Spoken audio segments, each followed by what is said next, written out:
Hello dear viewers, I hope you're having a great start of the week. Welcome to this edition of the News in English on Rwanda Television. My name is Sarashan Hore. We'll begin with the headlines. The 16th edition of Itorero in Dangamirwa has continued at the RDF Combat Training Center.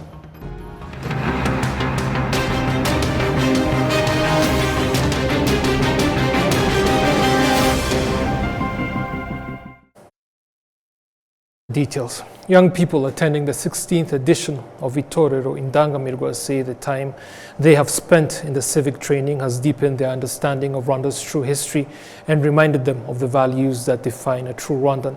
They also say the training has strengthened their commitment to safeguarding and promoting Rwanda wherever they may go. Nora Gladys with more. The 16th edition of Itorero in Dangamirwa began on 1st July and will conclude on 10th August 2026. It has brought together Rwandan youth living or studying abroad, students from international secondary schools, university students, and the best performing participants from the 13th Inkomezabigwi National Service Program, Urugerero.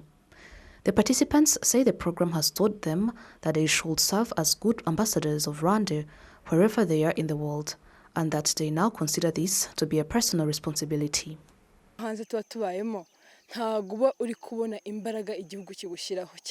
When you live abroad, you don't always realize the effort your country is making for you, and it's difficult to fully appreciate it. But when you come here and see a senior military officer, someone with a high rank and a family of his own, taking time to mentor you like a parent and instill love for your country, you realize the commitment the country has made. Or when we visited Murindi Winwadi and saw that the government had arranged a convoy just for us young people, you could see the tremendous effort that had been made. It helps you understand how much your country cares about you, something we often don't fully recognize while living abroad. The permanent secretary in the Ministry of National Unity and Civic Engagement, Eric Mahoro, says this year's edition has seen an increase in the number of participants coming from abroad. He also commended parents for the important role they have played in encouraging their children to attend. Ibihugu nk'Ubwongereza, ibihugu nka Leta Zunze Ubumwe za Amerika, aho twagiye tubona abanyarwanda bavayo. This year, we've seen significantly higher participation from countries such as the United Kingdom and the United States compared to the previous years. That is one of the unique features of this edition. It also shows that young people are increasingly recognizing the importance of attending Itorero compared to the past. I would also like to particularly thank parents for the role they continue to play in teaching their children about Rwanda's history and bringing them here.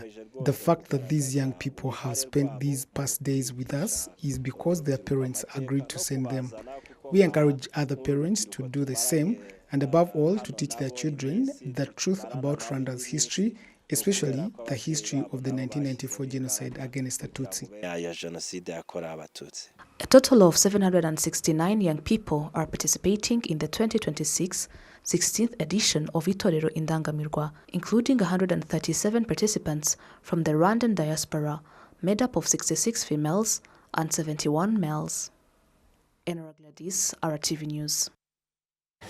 Officials in the Private Sector Federation have been noting that the annual international trade fair held at Gikondo here in Kigali has helped the country attract investors from different parts of the world while also promoting locally made products under the Made in Rwanda initiative. This comes as the 29th edition of the trade fair officially opens on Tuesday, continuing for the next 3 weeks. Adam Squizera with more.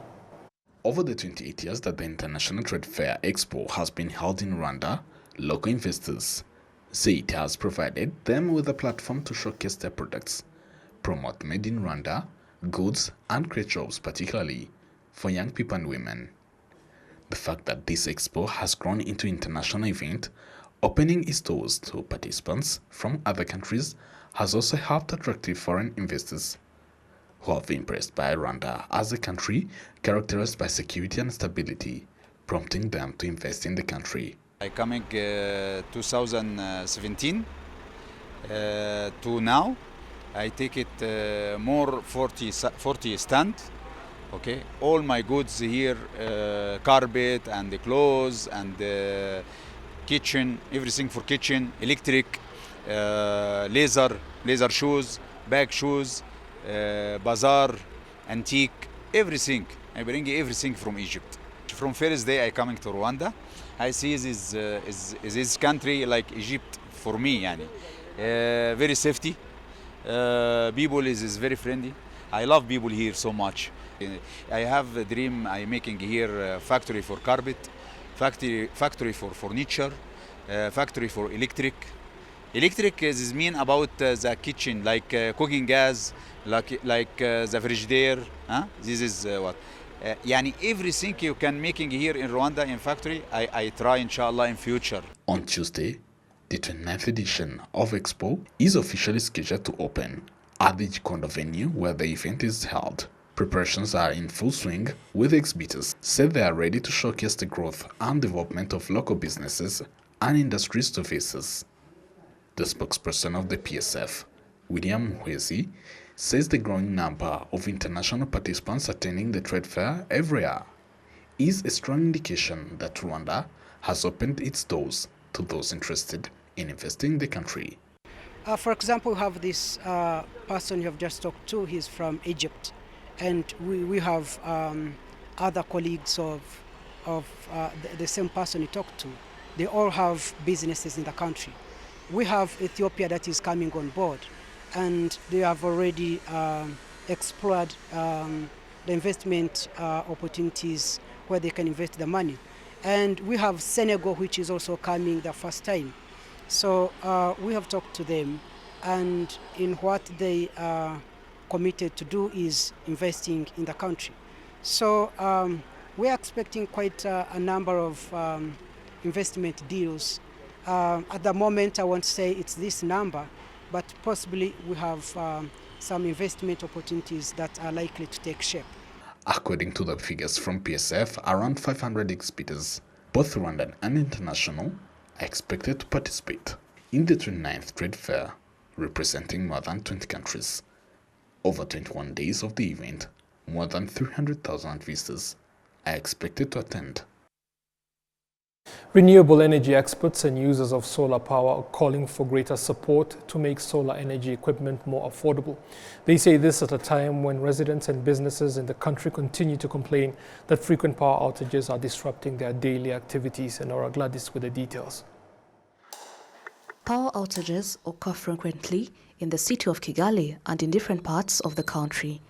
These are often followed by statements from the Rwanda Energy Group explaining the cause of the interruptions. Traders dealing in perishable foods and beverages say they incur significant losses whenever electricity cuts cause their refrigeration equipment to stop working. Businesses that rely heavily on electricity to provide services also say the outages severely affect their operations. Beyond the frequent outages, some large investors, including factories and hotels, say electricity remains expensive and at times the available supply does not meet their operational needs. These challenges are compounded by the fact that 15 cells across the country still have no access to electricity. In some areas, electricity infrastructure such as poles has already been installed, but residents are still waiting to be connected to the grid. Despite these challenges, some citizens say they have found an alternative solution by using solar energy. They use solar power to charge electric vehicles, provide lighting, operate security cameras, and even for cooking. James Twesige, the project manager at Rwanda Energy Group, says the government has already introduced measures to reduce the cost of solar energy equipment. Solar systems use equipment that we buy from abroad. I'm talking of solar panels, solar batteries, charge controllers, inverters, and so on. And these equipment seem to be somewhat expensive. So the government, to make it affordable, has applied a kind of subsidies to the people who may be in need. And the subsidies depend on the system capacities. So the lowest capacity range from 20 watt onwards, 20, 40, 60, 80 onwards. And the subsidies also range according to the system capacities. Starting from 20 watt, the government provides 80% of the cost, but cannot exceed 120,000 francs. According to a report by the Ministry of Finance and Economic Planning, these measures have enabled solar energy equipment worth nearly 100 billion Rwandan francs to be exempted from taxes over the past 4 fiscal years. However, both consumers and dealers in solar equipment say the products remain expensive and are calling for additional government support. Currently, nearly 900,000 households in Rwanda use solar energy. Government partners working in the renewable energy sector say the number of solar users continues to increase, although challenges remain in supplying higher capacity solar equipment. We install solar system for electricity. As per the rule from RURA, we cannot install 100 kilowatt, above 100 kilowatt peak without permission. So all below 100 kilowatt peak, we can install without permission. Above 100 kilowatt peak, we cannot install, we need to ask permission, which can take long, which can be accepted, or which can be refused. So now, in order to really resolve the problem of access to electricity, it would be nice to remove this threshold of 100 kilowatt peak and make it free. I know that there is some discussion at the level of RURA and MINAFRA to remove this threshold. They have been discussing about that since years. So for me, I would really appreciate, not only for me, but for other companies like us, and also for the benefit of the customers to have access to good electricity, is to accelerate the decision to remove this threshold and to permit everyone to get access to electricity, whatever the level of consumption. Energy experts believe solar power could play a major role in addressing Rwanda's electricity challenges. Julien Dushimimana, a renewable energy researcher, says that if solar systems were installed in about 3 million households, they would significantly reduce pressure on the national electricity grid. Talking about the future projection for solar technology, here in Rwanda, we can generate more than 6 gigawatt when we install 2 kilowatt per each household. From the research, it has been found that we have 3 million households. When we install 2 kilowatt to each household, the country can generate above 6 gigawatt capacity.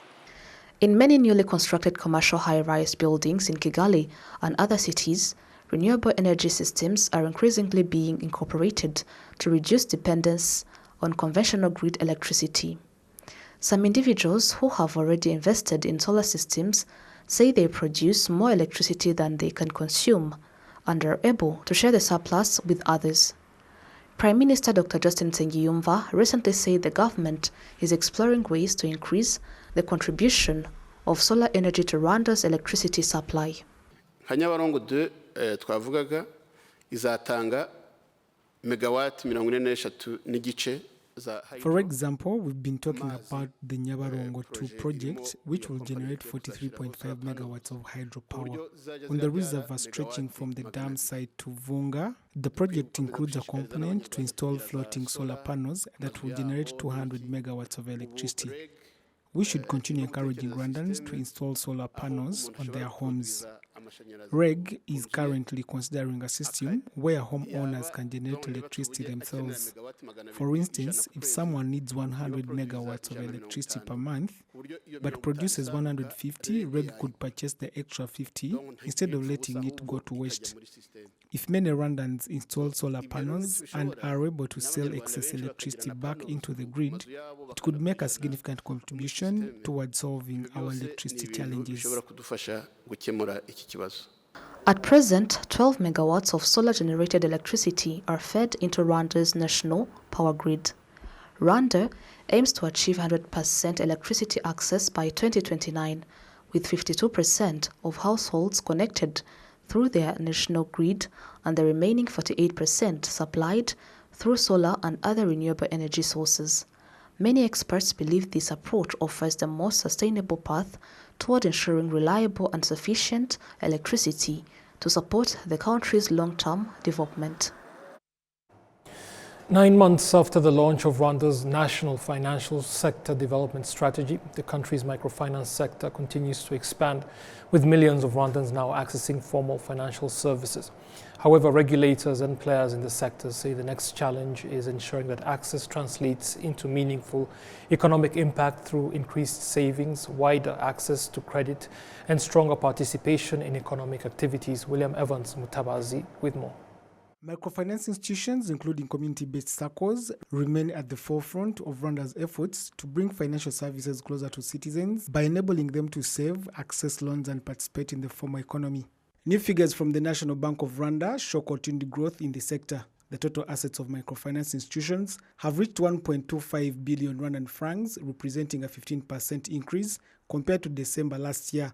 Savings mobilized by the sector have also grown by 19%, reaching 690.6 billion Rwandan francs.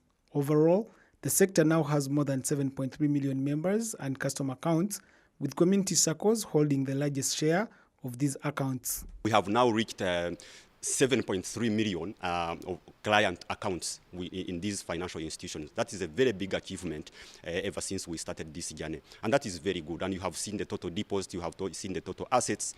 But we still have a challenge. If you get the 7.3 million compared to 6.9 something clients, or those that get services from these financial institutions, so we still have a gap between access and usage or uptake of financial services. Despite the increase in access to financial services, sector players say more effort is needed to ensure that having an account translates into productive financial activity that supports livelihoods and economic growth. Figures show that community SACCOs account for 76% of member accounts in the microfinance sector. However, SACCO leaders say there is still a gap between the number of members and those accessing loans.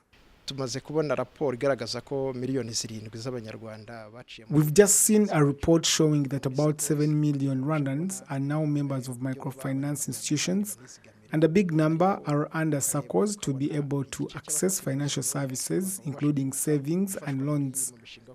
But the number of people able to access loans is still low, standing at about 639,000. We are looking at how best we can address this gap so that access to cheap loans and financial services is made easier and more accessible. Some community SACCOs say that the growth in membership is increasingly being matched by higher savings and rising demand for credit. At Muhabura SACCO in Burera district, managers say initiatives encouraging residents to save and use formal financial services are beginning to yield results. Let me talk about where I come from in Rwanda. We have seen a growing number of members since the establishment of district SACCOs. We now have about 10,000 new members, and even though the number of savings accounts is still not at the target we desire, the numbers are slowly increasing. Also, loans uptake and volumes increased. All this is a demonstration that district SACCOs are a good solution. The microfinance sector says technology will be a critical role in expanding access and addressing some of the remaining challenges. We need to drive technology penetration, where we have we are starting those shared agents. You saw that, where we are planning at least by end 2027 we have at least 10,000 agents across the country, whereby at least members of clients of these institutions, you can be able to open an account, you can be able to save or withdraw or ask for a loan from the nearby agent. Overall, technology will help us achieve this, because technology will facilitate and accelerate service delivery until we achieve that number. However, the National Bank of Rwanda says that growth in the sector must go hand in hand with strong governance and measures to prevent risks that could undermine financial stability. These include weak governance structures, challenges in credit management, cybersecurity threats, non-compliance with regulations, and financial fraud. William Evans, RTV News. Neurologists are warning that encephalitis, a condition that causes the inflammation of the brain, can lead to severe disability and even death if not treated properly. This comes as the World Health Organization estimates that about 1.5 million people globally develop the disease each year. Enora Gladys once more. Encephalitis is a disease characterized by inflammation of the brain. It is most commonly caused by viruses that infect humans, although it can also result from other infectious organisms. In some cases, it is caused by diseases transmitted from animals to humans, zoonotic diseases. A neurologist, Dr. Vincent Hategekimana, explains what encephalitis is, its symptoms, and how it is treated. He also notes that delaying medical treatment can allow the disease to worsen, leading to serious complications, including permanent disability and death. Dr. Hategekimana urges everyone to take preventive measures against the disease and to seek medical attention immediately if they experience any of its symptoms. Hari ikintu kijya kibaho abantu bakuru bagakunda nko gusoma abana batoya kandi bakabasoma nko ku munwa. There is a common practice among adults of kissing young children, especially on the lips. This is not advisable because adults may carry different viruses in their mouths, which can easily be transmitted to their children through kissing. Another important point is that if you develop a fever and your level of consciousness decreases, you should seek medical attention immediately. According to the Global Burden of Disease 2021 study, approximately 1.49 million people develop encephalitis every year worldwide. More than 4.6 million people live with its long-term effects, while around 92,000 people die from the disease annually. The World Health Organization states that encephalitis remains a significant public health burden, particularly among children under the age of 5.